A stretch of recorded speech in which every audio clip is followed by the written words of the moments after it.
Hey, what's up, YouTube? You already know it's AllCity Live TV, and thank you for tuning in. Today, I wanted to talk with you guys about how playing NBA 2K20 gained me 20,000 subscribers in 2020.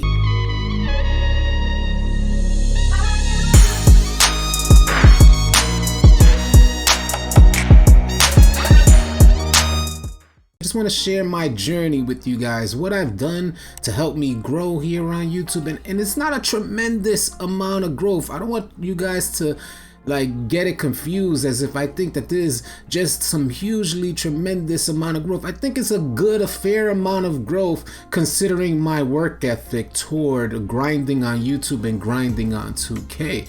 2K20 is not one of those games that would necessarily gain you a lot of subscribers, you would think. But I just wanted to kind of share my approach toward creating content on YouTube with you guys, so that maybe if you're considering on building a channel or creating a channel and what type of game to play, whatnot, maybe you could take some gems and apply them to whatever you got planned for your YouTube career. Let's start with live streaming. I started out live streaming and I did that for about 2 to 3 years, something along those lines. And I gotta tell you that live streaming alone does not, mind you, this is me coming onto the YouTube platform and not knowing anything about YouTube, not knowing how to grind, not knowing SEO, like the back end stuff, not knowing how I should create thumbnails. Although I do have a graphic design background, I didn't necessarily know how to create attractive thumbnails that'll make people click on them, clickable thumbnails. I didn't know anything about that stuff. I had to learn as I just went along. We started with maybe one viewer. We would get one viewer here, 2 viewers there, and we just kept adding on and adding on and adding on. But I gotta say, live streaming alone was not the only answer, man. I gotta tell you, I didn't start uploading till the release of 2K20, and you guys gotta understand that 2K is a highly competitive environment, I should say. As far as it goes here on YouTube, it's highly competitive. You could barely type in a topic without seeing a ton of competition out there or content from other creators. So with that in mind, when I started my approach toward uploading, it was really daunting. So I wasn't exactly sure how I was going to approach uploading on YouTube, but I knew I had to find a way in. And I think that's what YouTube is about, finding a path. You find your niche, and as soon as you find your niche, you say, well, gaming is my niche and I like this particular game. Let me see where there's a void here. So that's how I approached uploading on YouTube. It was like, where was there a void when 2K20 released?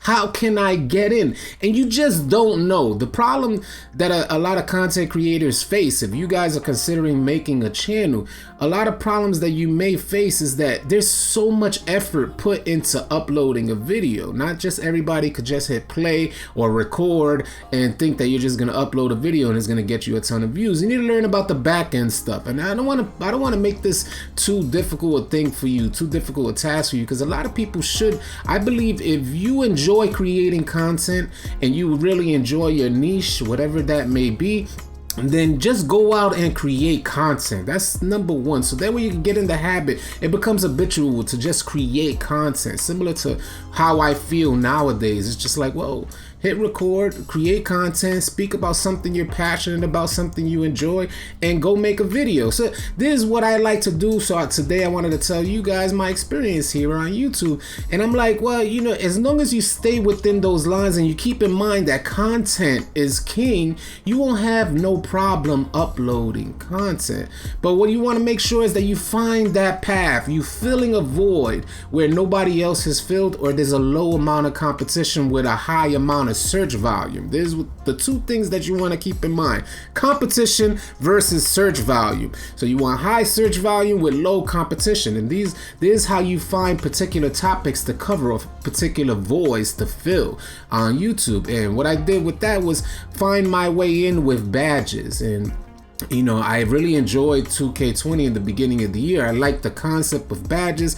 I thought it was going to be way more strategic. 2K20 did not necessarily pan out like I thought it would. I thought 2K20 was going to have way more strategy involved as far as these badges go. And I thought that eventually it'll turn into a point where if you get the right badge like combination together, then you could turn into a GOAT. Unfortunately, that had never turned out to be the case on 2K20 because the devs kept messing with the sliders, or there was another patch that kind of changed everybody's world. Whenever you felt like you had a grasp on what was going on in 2K20, it changed everybody's world. But for me as a content creator, that was great for me along the way throughout this cycle of 2K20, because it was like there was always something new, something wrong, something that needed to be fixed on 2K20. So as far as creating content, it was great for me in a way, because it was like, all right, now we could talk about what badges work better after this patch. So it was always something new that was going on in 2K20. And that's the great thing about creating content about video games and 2K in particular, because it's an annual cycle. So you always have an opportunity to like rebuild or restructure whatever you got going on your channel. So that's another great idea. If you guys are out there and you're thinking about creating a gaming channel is great. And also consider making content on games that's, you know, they have an annual cycle, because an annual cycle means that you're always able to create more content for the next cycle or the next iteration of that franchise and on an annual release. Listen, if you want to create a gaming page or a gaming channel, go ahead and go out and do it. But you don't just want to live stream. There may be many people out there who have been successful with just live streaming. I could tell you, I could only share my experience with you guys, and I gotta say that live streaming alone was not the answer for me. It may be for you, or it may have been for a lot of other content creators. But I found that when I started uploading and found a path or a void to fill, that's when I saw some level of growth and success here on the YouTube platform. And like I mentioned in the beginning of the video, we have been fortunate enough to gain 20,000 or close to 20,000 subscribers throughout one cycle of 2K. And to some of you guys, that may be a lot. To some of you guys, that may be a very little bit or not enough to meet your standard.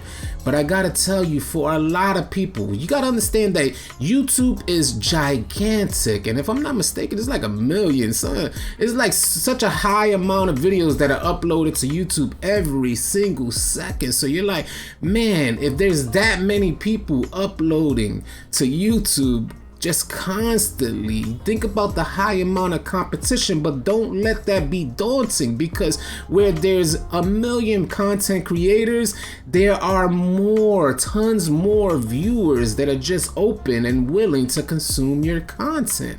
So keep that in mind when you're thinking about making a channel. Just go out there and do it.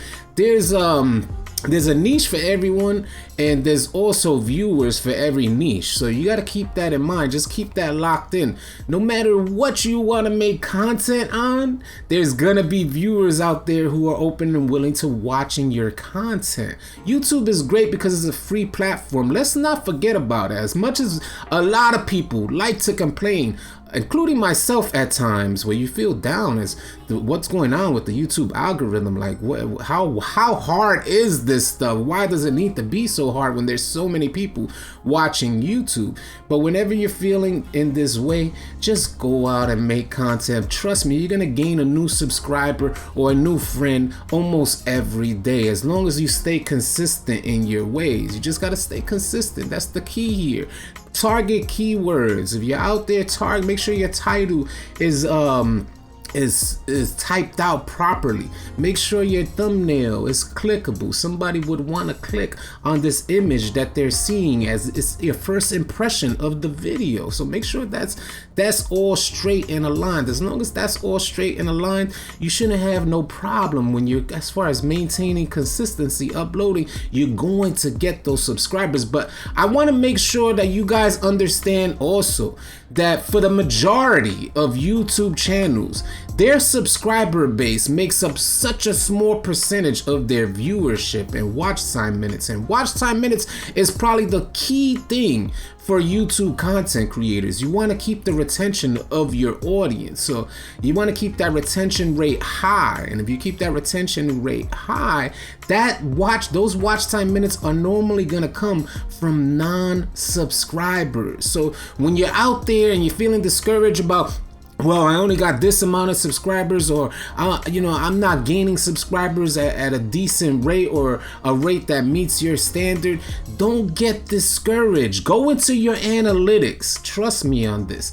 Go into your analytics, look up your watch time minutes, check that out. Look, you download the YouTube Studio app so you can keep track of each video upload and see the analytics for each video upload. There'll be little check marks on there that'll tell you if you're doing a good job or not.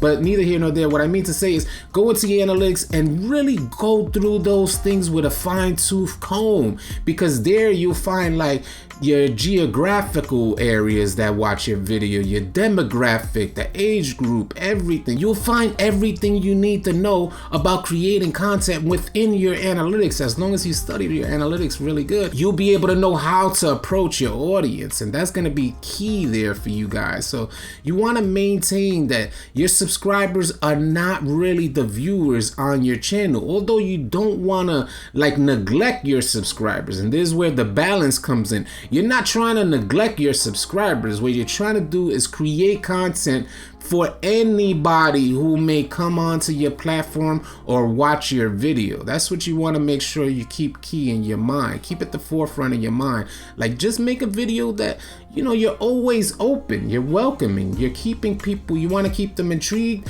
and locked into your channel. Hopefully they'll be able to hit that subscribe button and put on those post notifications.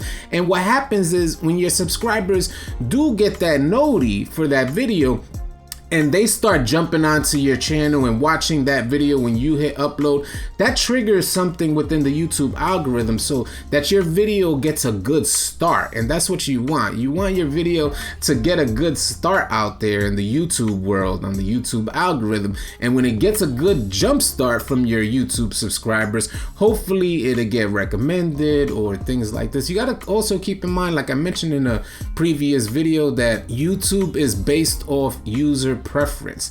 And when you're creating content, just keep in mind that the users that are out there, the one person that clicks on your channel may get recommended the next day's video as well. If they hit like, especially, they'll get recommended for your video the next day, whether they hit like or dislike most times, because we got a lot of people that come onto the channel just to dislike a video, which works in my favor regardless, because they still get the notification for the next day's video, and I'm just there and they're just ready to hit dislike, which is pretty dope, because I think YouTube should give this option to users out there. They should be able to express themselves. If somebody really dislikes me or dislikes my content, but yet they come on every single video to hit dislike, that's a plus for me, and that would be a plus for you in the YouTube algorithm or YouTube world, because what they have to do to come onto your channel to hit dislike is actually get onto the video and then hit dislike, which in turn helps the YouTube algorithm spark, because there's more people clicking onto your video, and that tells YouTube that your video is clickable, and now it's a matter of retention. So you know, your main goal is to maintain retention, and as long as you maintain retention out there, you'll be able to continue moving forward. I just want to say that I really appreciate everyone who's come onto our channel, joined our family, joined our community. We have a great gaming community on Discord that's growing every day, about 2,000 strong. So you guys may want to consider joining our Discord as well. The link will be in the description. It'll also be the top pinned comment on this video. If you guys found this video helpful and or informative, please consider subscribing to our channel, because we're gonna have a ton of content coming your way. I'll catch you guys on the next video.